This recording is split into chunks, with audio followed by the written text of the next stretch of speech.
We've talked a whole lot on the show about the Neighborhood Recovery Initiative, the anti-violence program, well, supposed anti-violence program that appears to have acted as a slush fund for Governor Quinn to attempt to grab some votes that he desperately needed back in 2010. And now Senate and House Republican leaders saying there might be NRI Part 2 or a continuation in the latest budget being passed. State Rep Ron Sandack is with us here on the show, a part of the House leadership squad. He represents the 81st district here in Illinois, Downers Grove, parts of Woodridge, and the half of Darien in which my parents do not live. Ron, good morning to you. Good morning, Scott. Nice to be with you. Good to be with you, too. Yeah, my parents, and actually I grew up, too, just south of Plainfield Road. So you've got north of Plainfield, we're south of Plainfield. So you don't represent my parents right now. You're close. You're awfully close, though. I'm close. All right, news conference yesterday, Ron. There is the Neighborhood Recovery Initiative. We have spent a lot of time talking about it on the program. I think most of our listeners are up to speed on what that was and what that really was. But if you can, a quick recap and what you guys talked about yesterday, perhaps in addition, a part 2, millions more. That looks like it might be part of this, anti-violence program. Yes, Scott. What's going on right now is, this repeated mantra from the governor and those close to the governor that he shut down NRI after all this bad news came to the fore.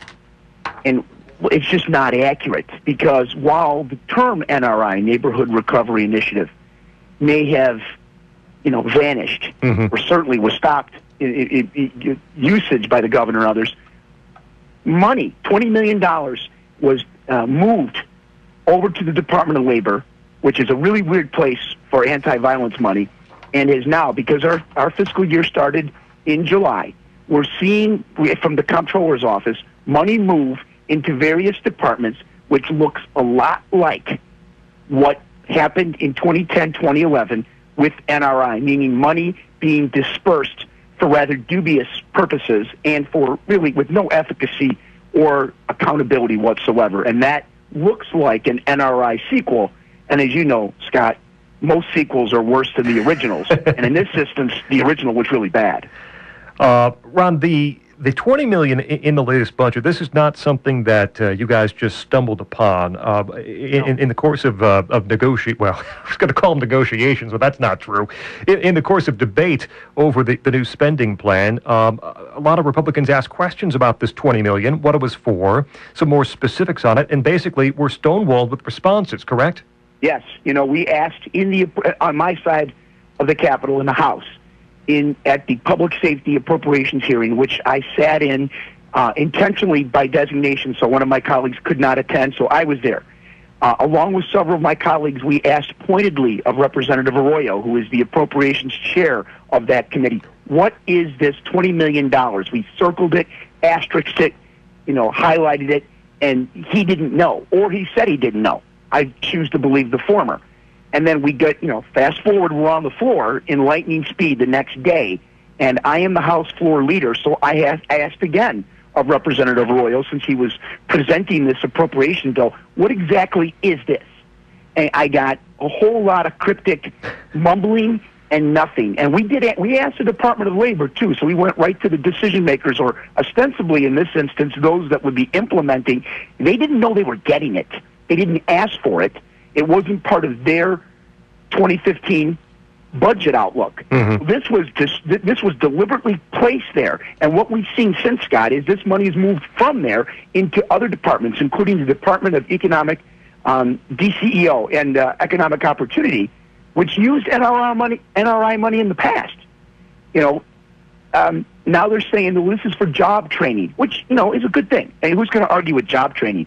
Except we've seen from the prior rendition of NRI, no accountability, no transparency, no timesheets, no prove-up, no idea that this money is actually being put to use in a way that would improve job training, which ostensibly would keep people off the street and committing crime, I guess.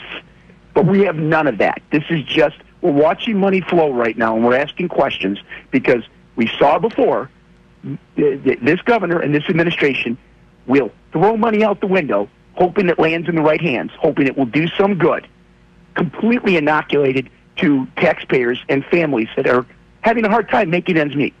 State Rep. Ron Sandack with us here. It's Riley and Scott on WROK. Going back to that floor debate with Representative Arroyo, that's that famous soundbite, right? We played the soundbite on the show here a couple of times, where you go back and forth and you say, "Can you tell us what it's for?" And Arroyo says, "I can't," and you say, "You can," or you won't, and Arroyo just says, "Hey, my job here is just to pass this bill. I can't even tell you what's in it." Yeah, that's exactly it. I'm glad you remember that. It made me a little bit for like 8 seconds, YouTube hero, right? Yeah. But I was legitimately inquiring of the appropriations chair and a colleague, what budget were they passing? What was this money going to be used for? How was he accounting to taxpayers for the use of taxpayer dollars? And as you saw in that little clip, which I was thrilled it went out there. It was an instance of show and tell. This is what really happens sometimes in the budget process near the end of the session, when the Democrats are jamming something down our throats. They want to show, they don't want to tell, they want to get something passed, they don't want to explain what it is they're doing. Mm-hmm. And, in this now far more transparent world we live in, I'm glad that got out there, because people needed to see how things really happen in Springfield. And for those unaccustomed to this awful process, I'm sure they were shocked and dismayed. But yes, you're exactly right. That was part and parcel of our back and forth. You mentioned this money specifically is supposed to be for job training. The governor yesterday, after your news conference, says that they should stop playing politics. We have to invest in communities and especially young people. But that's the same excuse that he would have trotted out against any kind of criticism about the Neighborhood Recovery Initiative. It's an anti-violence program. We've got to act to stop violence. And why are you even questioning why we're doing this with the money? There's no specifics about what it's going for. So you can say it's going for anti-violence, or in this case, job training, or to keep young people on the right path. But there's no proof, and the track record says that that's not what it went for. Yeah, here, the platitudes and the immediate retreat into class warfare and into, hey, can't you guys help acknowledge we're trying to help people? Mm-hmm. This retreat into this safe, very self-serving land of platitudes is what this governor regularly does. No one in their right mind, Scott, would say we want to try and stop violence in any community, whether it's in Chicago, Rockford, Alton, Harrisburg, Downers Grove, you name it. If there's a violence problem, any good person that thought there was a means of trying to quell the violence and there was a reasonable chance of accomplishing that would certainly be open to an honest dialogue. That's not what's going on here.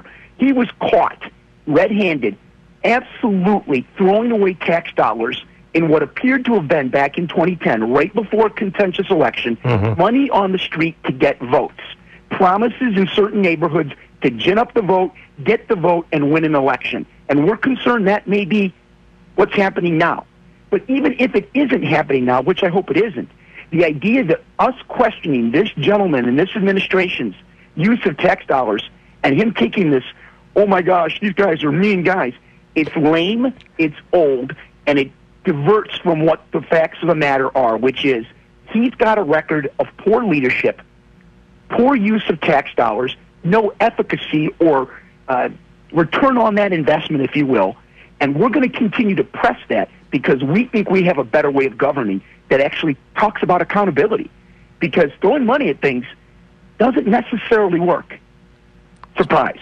State Rep. Ron Sandack with us here. It's Riley and Scott on WROK talking about the news conference yesterday. This pot of social service money looks and smells like the NRI being continued. Now, outside of simply saying we don't want to, is there anything in law, anything that would stop them from simply coming forward and saying, hey, there's $11 million that's being distributed already. Here's exactly the organizations it's going toward, and here's what they're doing with that money. Here's what that requires, Scott. First of all, the governor has discretion to move monies around under certain parameters, and no surprise, just like any governor, and strip away the partisan politics component of this. Almost every governor, from time to time, reallocates designated dollars, mm-hmm. in some instances for emergency purposes and completely lawful, reasonable means. We question now because, again, the money is starting to flow. It was sitting in the Department of Labor. We said, what is this for? We asked the Department of Labor. They didn't know. We asked on the floor and in committee. No one gave us answers. So now we're following the money, which is always a good thing to do, and we're continuing to question because it's coming out of labor. Labor isn't using it. The Department of Labor is not using this money. Being transferred over to two different departments, again, ostensibly for job training. And we're going to continue to require the governor, his administration, and those who work for him to tell us exactly what those dollars are being utilized for, who is going to account for them, and whether there is a good return on those tax dollars' use. So we're going to press that. There's nothing illegal about what they're doing just yet. But it's certainly not good process, hardly transparent, hardly accountable, and it looks, again, like the old NRI, because guess what, Scott? We're what? Inside 90 days before an election? Yep. Yeah, so color me a skeptic. I want to make sure they don't do what they did last time. State Rep. Ron Sandack with us here for just another minute or two. The last time around with the Neighborhood Recovery Initiative, Ron, the governor now wants all the credit in the world for the program, for the idea. He wanted to go fight violence. This is a great idea, but then no responsibility for what happened after the fact, because he can kind of pawn it off on the Illinois Violence Prevention Authority. This was the committee in charge of doling it out, and he can say, hey, those people did it, and they're fired now, and I had nothing to do with it. Do we know how this $20 million, the social service money, where can it be traced back to? Who's making those final decisions about where it's being doled out to? Do we know that yet? No, really good question, though, and that's exactly what was the main purpose and the main thrust of yesterday was, because we're doing that. We're trying to find that out. And if you follow the money, you go backwards. It was the Illinois Violence Prevention Authority that was originally challenged to disperse this money and run this program. It went really bad. There was pervasive deficiencies, borderline fraud, and that's being looked into by the federal government, the United States District Attorney, Central District of Illinois, and Anita Alvarez in Cook County. Then they switched it over to the Criminal Information Justice Authority. And we had Jack Cutrone, the head of that group, in front of us. I'm on the Audit Commission. We asked him what he did differently, and the fact is, Scott, he did much of the same thing. He adopted the apparatus from the old Illinois Violence Prevention Authority. Great, right? You saw how well it worked. He continued the same structure. And here's what's interesting. In this last budget, after this all blew up, after the audit, after the governor and many have said, oh, we stopped doing that, they then dumped $20 million of the old money into labor. And they want us to tell us that NRI is dead. Well, it doesn't look like it's dead. And if it is, prove it.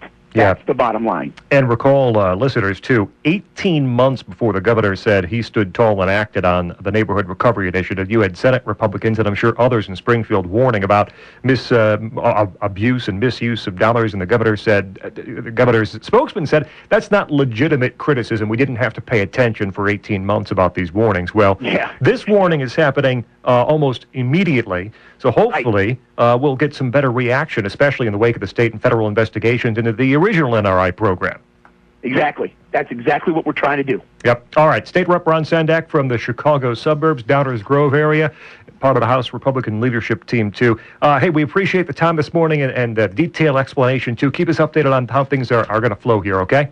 Excellent, Scott. Thanks. It's been a pleasure. All right. Thank you. There's State Rep. Ron Sandack with us here.